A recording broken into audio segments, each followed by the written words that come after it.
Well, many of the nation's schools commence a new semester on Monday, and Madison High School, where our Miss Brooks teaches English, is one of them. Although the others usually dispense with classes on the last day or two of the old term, Madison did not. No, indeed. Our beloved principal, Osgood Conklin, saw to that. In fact, he was quite chagrined when a cloudburst last Friday kept almost all of the student body at home. Even members of the faculty didn't get down, except a handful of teachers, me. Since Mr. Conklin didn't show up until quite late, I took it upon myself to dismiss the few soaked pupils who were floating around the halls. Saturday morning at breakfast, I discussed the situation with my landlady. And what did Mr. Conklin say when you told him you'd canceled school for the day, Connie? He didn't say a word, Mrs. Davis, until he came down off the ceiling. Then he accused me of usurping his function as principal and throwing a monkey wrench into his plan for getting the jump on the other schools. What sort of a plan did he have, dear? Well, he felt that the schedule should be revised and the classes assigned before the first day of the new semester. Hence, we have all been invited to appear at school today. But this is Saturday. Mr. Conklin hasn't the authority to make anybody come to school. He doesn't make anybody come. He's put it on a voluntary basis. For both the student body and the faculty, it's strictly optional. Really? Of course. Come or die. Oh, that's probably Walter Denton. He's giving me a lift down to school. Come in, Walter. It certainly is nice of Walter to call for you this morning. Yes, it is, considering that I made it quite clear to him that his driving me was strictly optional. Really? Of course. Be here or flunk. Hiya, Mrs. Davis. Oh, hi, Walter. And to you, most revered and admired of all local educators, I bow deeply from the waist. Thank you, and get your head out of the milk pitcher. I'll go fix a nice plate of bacon and eggs for you, Walter. Well, this is great. Oh, what better way to start off the day than a resounding second breakfast with my favorite school teacher? For a kid who's going to school on Saturday, you're pretty chipper, Walter. Oh, that's where you're wrong, Miss Brooks. I'm not going to school today. None of the students are. We held a mass meeting last night and decided that the only course to pursue was open rebellion. What? The issues are clear, Miss Brooks.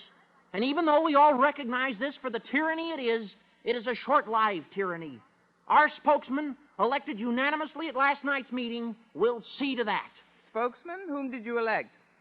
Let me be the first to congratulate you. Well, now, what more logical choice to slay the tyrant? Now, wait a second, Walter. I'm in enough hot water now for canceling school yesterday. Well, that was different. It was an emergency. Plus which, nobody was there anyway. But don't worry about it now. We can plan our campaign on the way down to school. I thought you said you weren't going. Well, of course I'm going. I'm in charge of the picket line. As one of the organizers of this rebellion, it's up to me to see that the protest meeting this morning goes off without a flaw.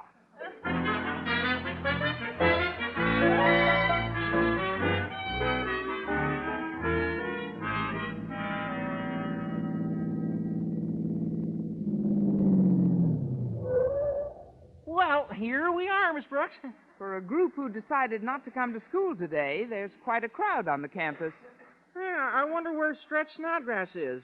We're going to hang a dummy of Mr. Conklin in effigy, and he's supposed to carry the dummy to the flagpole. Well, as Madison's star athlete, he deserves the honor.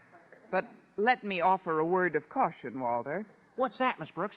Well, I don't want to cast any aspersions on Stretch's mentality, but if he's carrying the dummy, be very careful who you string up. Oh, here he is. Hiya, Stretch. Hi, Walter. Hello, Miss Brooks. Hello, Stretch. I made up a slogan for one of the picket signs, Walter, but I'm afraid it might be a teeny-weeny bit disrespectful. You want to hear it? Sure. Yeah, how does it go? Well, it goes, Mr. Conklin is very unfair, not to set us free. He's got crazy mixed-up bats in his own belfry. Oh, I don't think a slogan like that's too disrespectful to you, Miss Brooks. Not if you want to finish your education in another part of the state. Oh, the real fun will come later, Miss Brooks. We're going to hang Mr. Conklin in a figgy. You know what? In a figgy. Well, he fit in the figgy.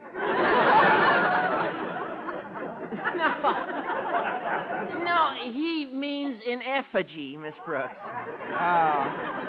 I kind of liked it the other way. Yeah, I better get the thing now. See you later, Miss Brooks. Bye, Walter. Yeah, so long, pal. Well, everything's rolling right along. Let's see if Mr. Conklin got here yet. Hello, Miss Brooks. Walter. Well, I just talked to Daddy, and he's livid. He blames you for this entire insurrection, Miss Brooks. Me? Daddy says if you hadn't canceled school yesterday, this wouldn't have happened. You're in an awful spot. Oh, gosh. I didn't mean to get you into such a jam, Miss Brooks. Well, I'm in it, and it's up to me to get out of it. Please don't think I'm a Benedict Arnold, but I'd better get up on the school steps and have a little talk with some of these strikers. Well, it probably won't do any good, but I can't blame you for trying. Students, boys and girls, I'd like to talk to you for just a minute. Quiet, please. Thank you. Now, I'm sure you all have as much pride in your school as any members of the faculty have, or as its principal, Mr. Conklin, has. Please, please. I'm just trying to tell you that by working for a few hours today, we can be prepared to launch our new semester on Monday with a minimum of confusion, thus assuring us of a better start toward that degree of scholastic excellence which has always prevailed at Madison High. Remember, students, education is your sacred heritage, your guaranteed right under the Constitution, as well as the Bill of Rights, which ensures us all of the benefits and privileges which every American has come to feel is his birthright.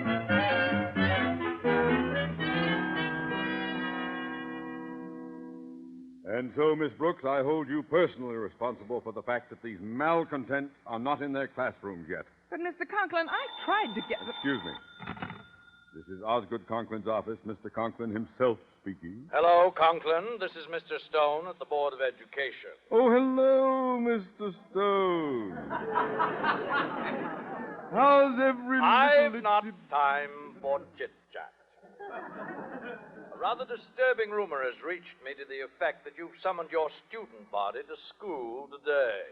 My student body? You realize, of course, that such an action on your part without sanction from the board would constitute a breach of authority that could lead to your immediate dismissal. Oh, yes, of course. Now, I can't for the life of me imagine where these ridiculous rumors begin. Why, I'm here all alone, not another soul in the office. Bless you. Shut up. Oh, I'm sorry, sir, my cat has a cold. But about that rumor, the only reason I'm in the office is to get out some letters. Ah, good. I thought you'd have better sense than to do anything that autocratic. Oh, by the way, Osgood, I'll be in your neighborhood in a little while. Perhaps I'll drop in to discuss some board matters with you. Fine, Mr. Stone. That'll be just grand. I look forward to seeing you. Very well. Goodbye, Osgood. Goodbye, Mr. Stone. Well, Miss Brooks, sometimes everything happens for the best. Because of you, no child has set foot in this building as yet. Is that right? Well, I guess not, Mr. Conklin, but if you wait I'll a little be while... frank with you, Miss Brooks. If they had come in, it could have meant my dismissal. I don't understand Mr. Stone's attitude, but, well, go out to your youthful charges and inform them that there is no school today. Oh, that's fine, Mr. Conklin. You did it, Miss Brooks. I didn't think you could do it, but you did it. What are you talking about, Denton? Oh, she was wonderful, Mr. Conklin. Miss Brooks made a speech a few minutes ago that'll go down in Madison's history. Yes, sir. Every student is in his or her classroom right now, and believe me, wild horses couldn't drag them out of this school today. Well, Miss Brooks, you heard the boy. Thanks to your speech, wild horses couldn't drag them out of school today. And now, young woman, may I ask what you propose to do?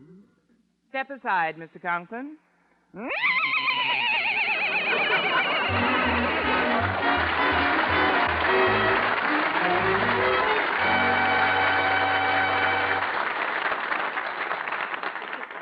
White rain, white rain. The familiar White Rain song that sings of rainwater soft shampooing and hair that is sunshine bright. You know, there's a reason why White Rain is so special. Because White Rain is a gentle, rich lotion shampoo. So gentle, It's like washing your hair in softest rainwater. White Rain gives you rainwater soft suds, rich and refreshing. White Rain gives you quick, clean, rainwater clean rinsing. And White Rain always leaves your hair soft as a cloud, easy to manage, sparkling with natural highlights. Find out for yourself. Try White Rain today. Remember, for hair bright as sunshine, look for the blue carton with a white umbrella on it. Get White Rain Lotion Shampoo. White Rain, White Rain, use new White Rain shampoo tonight, and tomorrow your hair will be sunshine bright. White Rain, White Rain.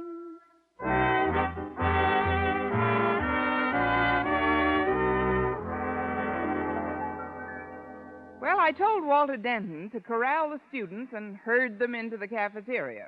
While I was waiting for them to assemble, I corralled Mr. Boynton and herded him into a corner table. Over a cup of coffee, I told him of Mr. Conklin's dilemma.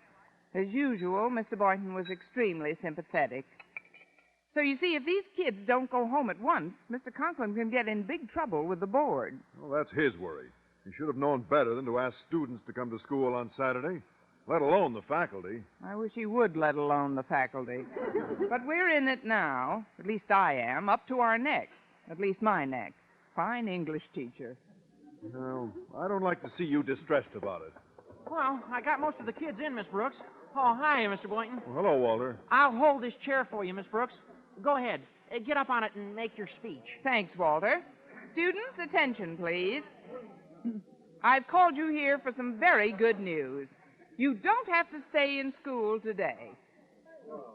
But, Miss Brooks, after your speech this morning, we want to stay. Oh, don't you believe it. This, after all, is Saturday, a holiday. One to which you are not only entitled by law, but which is guaranteed to you by the Constitution, by the Bill of Rights, and every other document so carefully prepared to safeguard the interests of you, the future leaders of a great nation.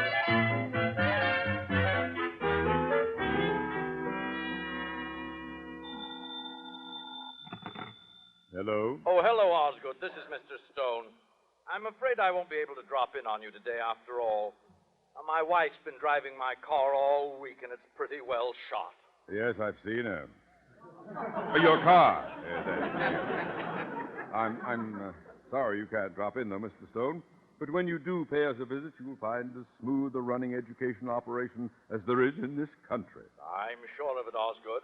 Well, goodbye for now. Goodbye, sir, and thank you for calling. Come in. It's me, Mr. Conklin. I told the students that they can go home any time they want to. What? Have they left yet? Well, no, sir. Most of them are still in the cafeteria, but... They're going to pay for this morning's protest meeting. Mr. Stone isn't coming down after all. So you can just tell those recalcitrant mischief makers that they're staying here until 4 p.m. But, Mr. Conklin, I can't make another speech. It's an order, Miss Brooks. Dismiss!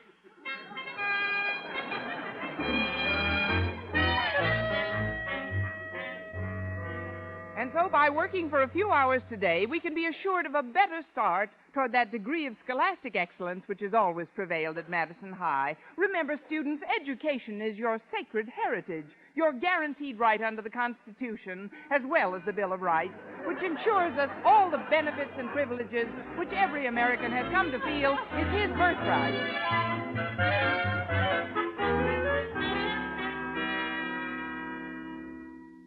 Oh, gosh, Stretch, I don't like to cross Miss Brooks up, but we just gotta get out of school today. Yeah, but we're all on detention, Walter. We got to stay till 4 p.m.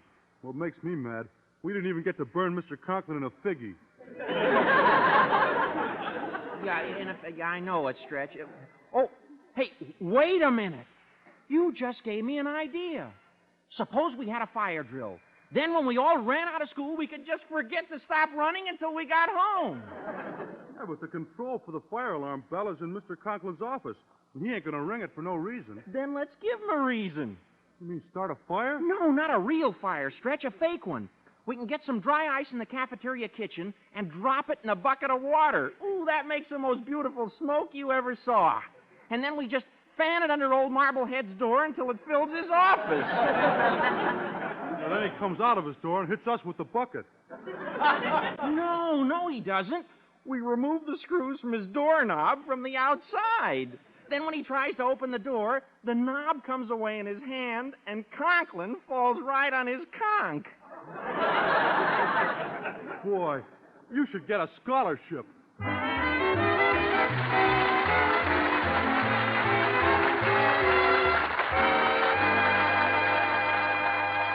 Our Miss Brooks will return in a moment. You can send a minute of truth behind the Iron Curtain with the truth dollars you give to Crusade for Freedom. 70 million inhabitants of the Iron Curtain countries, Poland, Czechoslovakia, Hungary, Romania, Bulgaria, are being attacked with a daily assault of communist propaganda. We can arm these captive peoples with the most vital and effective instrument of opposition, truth. For only truth can combat the daily falsehoods that undermine the instinct for liberty and sow the seeds of fear. The daily broadcasts of Radio Free Europe are beamed more than 20 hours a day through the Iron Curtain to bring the truth to captive countries. These messages are reinforced by the Free Europe press that circulates news to satellite nations by means of balloons, dropping millions of miniature newspapers in populated areas. You can communicate your friendship, sympathy, and moral support to the people struggling under the Soviet yoke. Fight communism in its own backyard by sending your truth dollars to Crusade for Freedom, care of your local postmaster.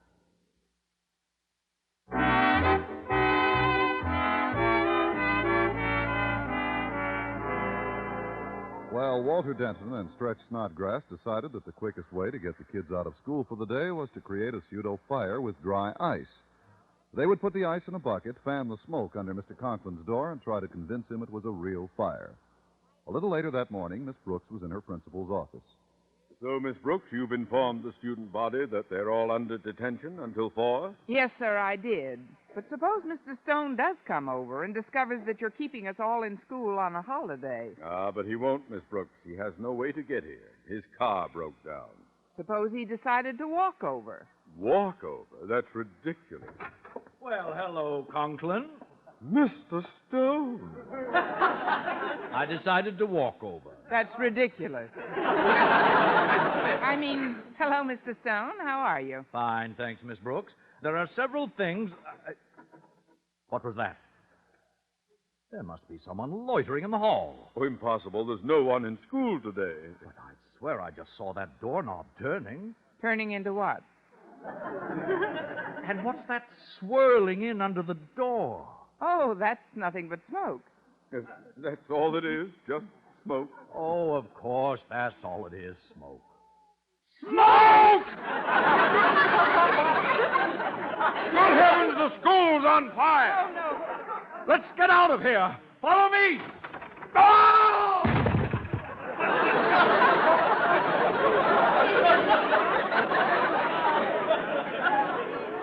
Why, the doorknob came away in his hand. Here, let me help you up, Mr. Stone. Mr. Stone, he fell on the back of his head. He's unconscious. Well, quick, Miss Brooks, crawl through the window and run round and open the door from the outside. I'll try to revive Mr. Stone. Yes, sir. The smoke's getting pretty thick in here. I can hardly see you, Miss Brooks. I can't see you at all, Mr. Conklin. I never could.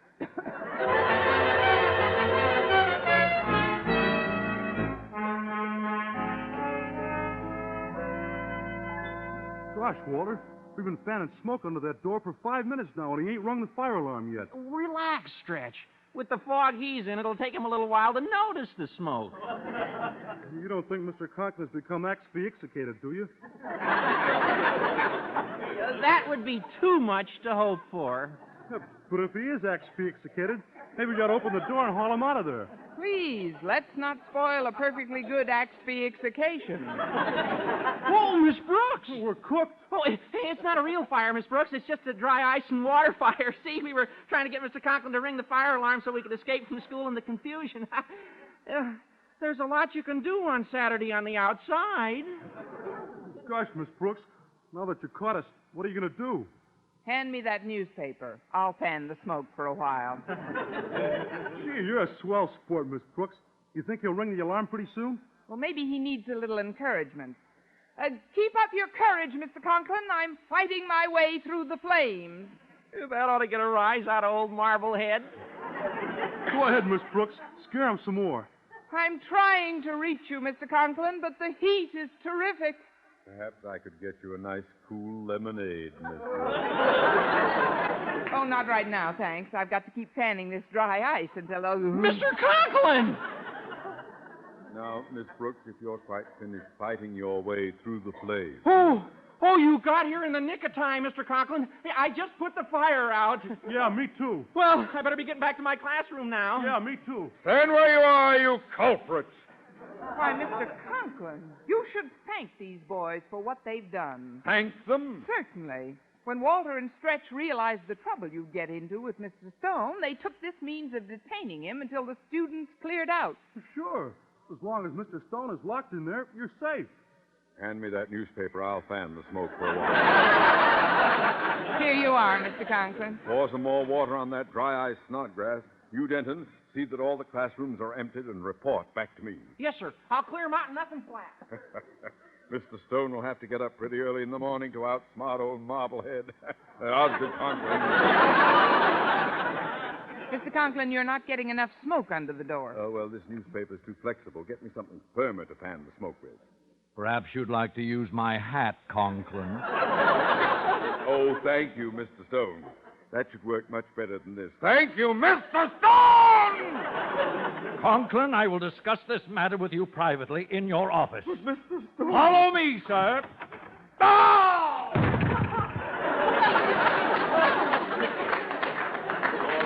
Away in his hand again. Mr. Stone, say something. He's unconscious, Miss Brooks. What do I do now? In an emergency like this, there's only one thing to do. Run, do not walk, to the nearest employment agency.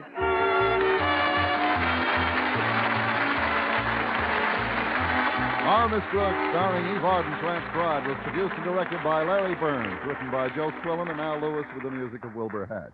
Mr. Conklin was played by Gail Gordon. Others in tonight's cast were Jane Morgan, Dick Crenna, Bob Rockwell, Ann Whitfield, Leonard Smith, and Joseph Kearns. Be sure to be with us next week for another comedy episode of Our Miss Brooks.